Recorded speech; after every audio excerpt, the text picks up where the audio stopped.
Hi friends, welcome to NMR Study Circle. ఈరోజు క్లాసులో general awareness part 19లో భాగంగా 20 bits గురించి మనం తెలుసుకుందాం. మరిన్ని బిట్స్ గురించి కానీ క్లాసెస్ గురించి కానీ మీరు తెలుసుకోవాలంటే ఈ ఎన్ఎంఆర్ స్టడీ సర్కిల్ ఛానల్ని సబ్స్క్రైబ్ చేసి పక్కనే ఉన్న బెల్ ఐకాన్ని క్లిక్ చేయండి. ఈ పార్ట్ 19లో మనం ఫస్ట్ బిట్ గురించి తెలుసుకుందాం.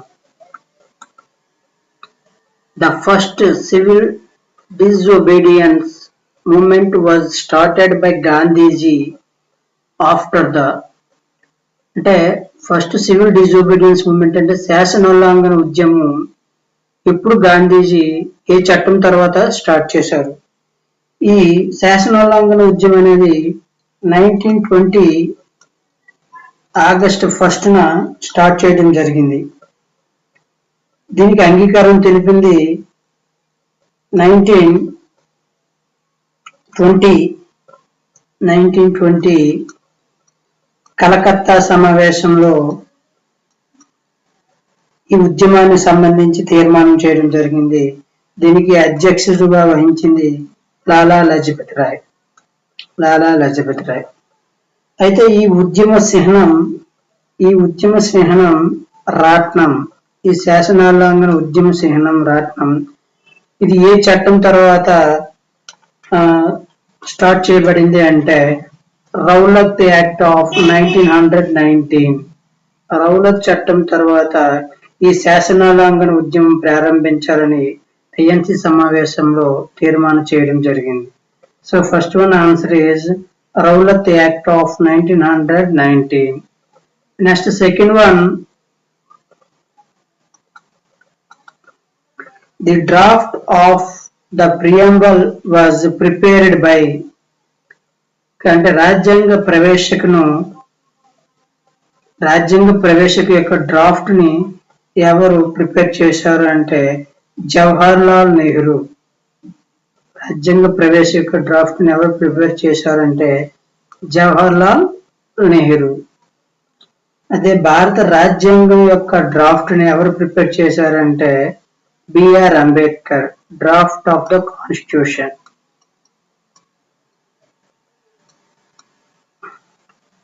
Draft of constitution. The draft of preamble ఎవరు ప్రిపేర్ చేశారంటే జవహర్ లాల్ నెహ్రూ. ఓకే, రాజేంద్ర ప్రసాద్ రూల్స్ జాతీయ పతాక తాత్కాలిక కమిటీకి చైర్మన్ గా ఉన్నారు. రూల్స్ మరియు జాతీయ పతాక తాత్కాలిక కమిటీ చైర్మన్ గా డాక్టర్ బాబు రాజేంద్ర ప్రసాద్ ఉన్నారు. అదేవిధంగా జవహర్ లాల్ నెహ్రూ దేనికి ఉన్నదంటే కేంద్ర రాజ్యాంగ విధాన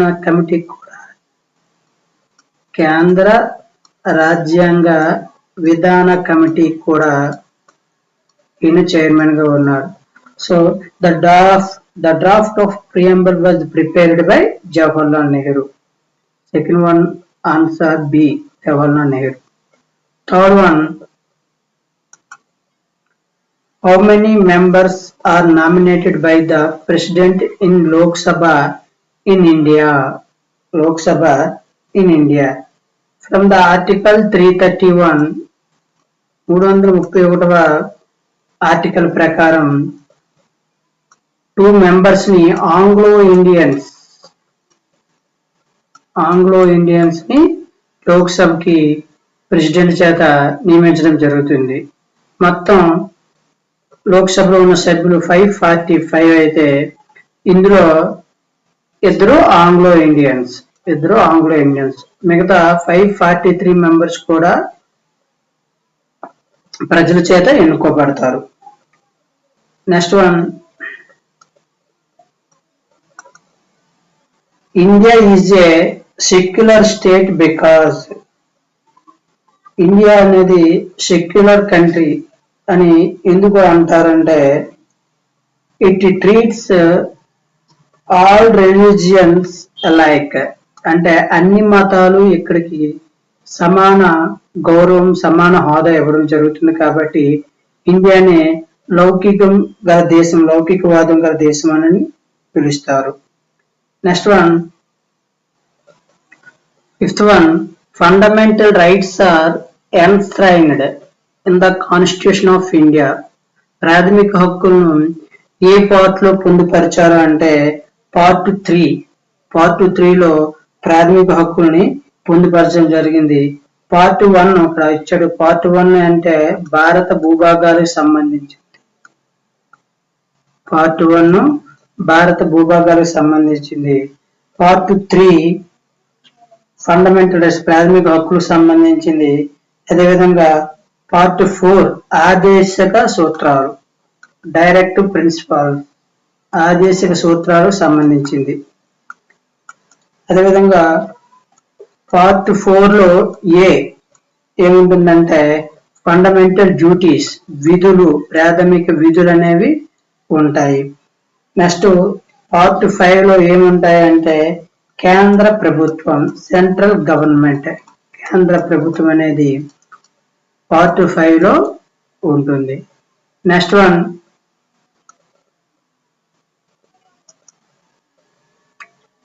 India, that is Bharat shall be union of states occurs in which of the following articles of the Indian Constitution. A article అనేది మనకి భారత భూభాగాలకు సంబంధించింది అంటే ఒకటిగా ఆర్టికల్ అంటే ఆర్టికల్ 1 to 4 అనేవి భారత భూభాగాలకి సంబంధించిన articles. So 6th one answer option D, first article. అంటే 1 to 4 కూడా, ఇవన్నీ కూడా, ఈ 4 ఆర్టికల్స్ కూడా భారత భూభాగాలకి సరిహద్దులకు సంబంధించిన articles. 8th one, the present salary of the president. The present salary of the president of India is, present salary ఎంతంటే 5 lakhs rupees. భారత రాష్ట్రపతి యొక్క ప్రస్తుత నెలసరి వేతనము 5 lakhs rupees. Next one, the supreme court judges are appointed by. అంటే supreme court judges ఎవరిచే నియమించబడతారు అంటే ప్రెసిడెంట్, భారత రాష్ట్రపతిచే నియమించబడతారు. Next one, the ex officio chairman of the Rajya Sabha is vice president. దీన్ని తెలియజేసే ఆర్టికల్ ఏదంటే ఆర్టికల్ 64 అనేది ఈ ఎక్స్ అఫీషియో చైర్మన్ రాజ్యసభకు భారత ఉపరాష్ట్రపతి ఉంటాడనే విషయాన్ని తెలియజేస్తుంది. 10th one, who was the first vice president of India? S Radhakrishna, Sarvepalli Radhakrishna first vice president of India. భారత ఉపరాష్ట్రపతిగా 2 terms ఇతను వర్క్ చేశాడు. 2 terms. ఓకే, ఇక్కడ మిగతా ఆప్షన్ లో Zakir Hussain second vice president of India, third president. ఇతను ప్రెసిడెంట్ గా కూడా పనిచేశారు. Next one, V V Giri third vice president of India.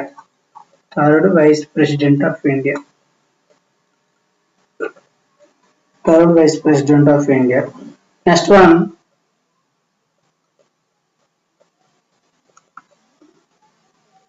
India has parliamentary democracy system as the India అనేది పార్లమెంటరీ ప్రజాస్వామ్య విధానాన్ని కలిగి ఉంది. ఏంటంటే అది council of ministers are responsible for the parliament. Council of ministers అంటే కేంద్ర మంత్రి మండలి అనేది పార్లమెంట్ కి బాధ్యతాయుతంగా వ్యవహరించడం జరుగుతుంది. Next one,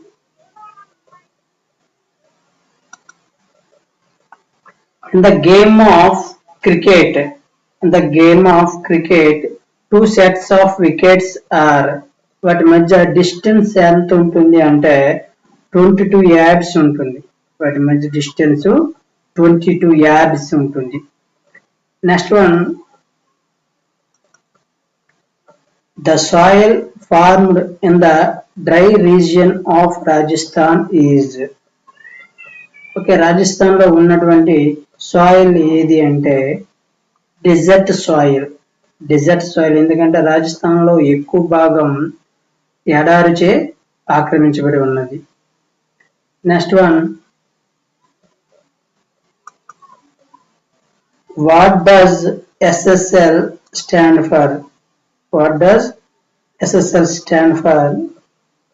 Secure Socket Layer. SSL full form Secure Socket Layer.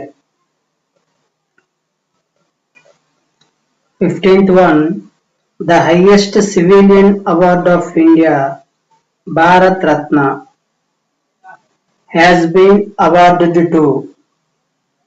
భారతదేశంలో అత్యంత పౌర పురస్కారం ఏదంటే భారత రత్న. కింద ఉన్న నలుగురిలో ఎవరికి ఇచ్చారంటే అబ్దుల్లా గఫర్ ఖాన్. ఇప్పుడంటే 1987. ఇప్పటి వరకు ఈ భారత రత్న పురస్కారం 45 మందికి ఇవ్వడం జరిగింది, 45 మెంబర్స్కి ఇవ్వడం జరిగింది. అయితే ఫస్ట్ ఎప్పుడు ఇచ్చారంటే 1954లో ముగ్గురికి ఇవ్వడం జరిగింది. ఎవరు అంటే Rajagopalachari,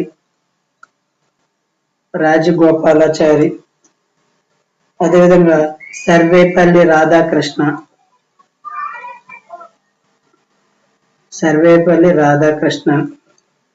third sir C V Raman. ఈ ముగ్గురికి మొట్టమొదటిసారిగా 1954లో ఇవ్వడం జరిగింది. రీసెంట్ గా 2019లో 3 మెంబర్స్ కి ఇవ్వడం జరిగింది. మళ్ళీ వాళ్ళు ఎవరంటే నానాజీ దేశ్ముఖ్,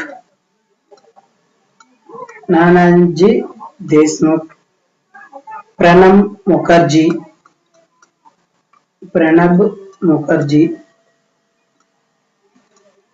భూపెన్ హజారికా. ఈ ముగ్గురికి 2019లో భారతరత్న పురస్కారాలు ఇవ్వడం జరిగింది. Next one, the first Indian to receive Nobel Prize in Literature. మొట్టమొదటిసారిగా నోబెల్ ప్రైజ్ అందుకున్న వ్యక్తి ఎవరు లిటరేచర్ సాహిత్యంలో అంటే రవీంద్రనాథ్ ఠాగూర్. ఇప్పుడు 1913 ఏ విభాగంలో లిటరేచర్ అంటే సాహిత్యంలో మొట్టమొదటిసారిగా గీతాంజలి అనే కావ్యానికి అతనికి నోబెల్ ప్రైజ్ ఇవ్వడం జరిగింది. గీతాంజలి. ఆసియాలో మొట్టమొదట నోబెల్ బహుమతి అందుకున్న వ్యక్తి కూడా రవీంద్రనాథ్ ఠాగూరే. ఆ తర్వాత సివి రామన్ ఫిజిక్స్ లో 1930లో ఇవ్వడం జరిగింది. ఏ విభాగంలో? ఫిజిక్స్.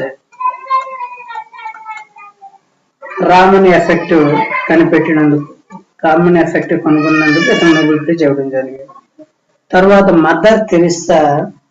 మదర్ తెరిసాకి ఎప్పుడు ఇవ్వడం జరిగిందంటే 1979 ఏ విభాగంలో అంటే పీస్. నోబెల్ పీస్ ప్రైజ్ అనేది 1979లో మదర్ తెరిసాకు ఇవ్వడం జరిగింది.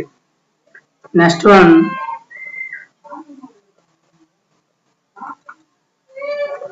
which guru started langar means community kitchen. ఎవరు స్టార్ట్ చేశారంటే Guru Nanak Sahib G.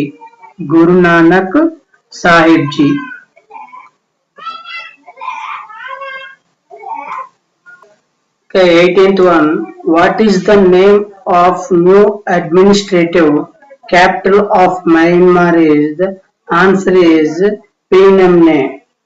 First capital first capital ఏంటంటే రంగూన్. మయన్మార్ యొక్క ఫస్ట్ క్యాపిటల్ రంగూన్. ఓకే, దీన్ని అడ్మినిస్ట్రేటివ్ క్యాపిటల్ ఏదంటే పీనమ్నే. ఇప్పుడు నార్మల్ గా క్యాపిటల్ మయన్మార్ యొక్క క్యాపిటల్ ఏదంటే నైఫిడో. మయన్మార్ యొక్క capital Naypyidaw. Next one 1952. Who among the following is known for his work on medicine during the Gupta period? Gupta period ఎవరు అంటే medicine మీద వర్క్ చేసిన వారు గుప్తా పీరియడ్ లో ఎవరంటే Sushruta. Next one Harare is the capital of Zimbabwe. అదే Cuba యొక్క capital ఏంటంటే హవానా. క్యూబా యొక్క capital Havana. Zambia capital Lusaka. అదేవిధంగా సౌత్ ఆఫ్రికాకి 3 క్యాపిటల్స్ ఉంటాయి. అవేంటంటే Pretoria. 3 capitals Pretoria, Cape Town and బ్లూఫెన్స్టైన్.